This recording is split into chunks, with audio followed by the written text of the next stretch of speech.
Bootstrap is also useful for creating nice looking forms. Let's look at the register page in this application.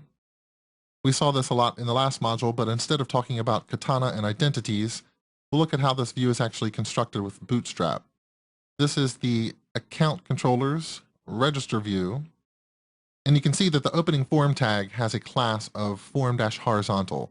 That allows us to lay out the labels and their associated controls next to each other, left to right.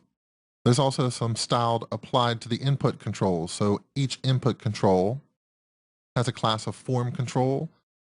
That's true for the password text boxes, also for the text box where the user enters their username. Form control will take a regular input control, make it a little taller, round the corners. It makes it a little more friendlier and inviting. And just to compare, I actually entered a second version of this form on this page.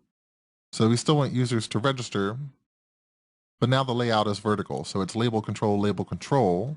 And what that means is when you want to lay out things horizontally, you usually need to size these things. So here are the column classes again. The labels all take up 2 units. The controls themselves all take up 10 units. But down here in the second form, I have removed all those column classes. I've also removed the class of form horizontal.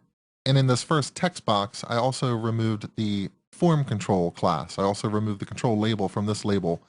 And you can see that that input appears a little bit different. It's a little smaller, and the corners are no longer rounded.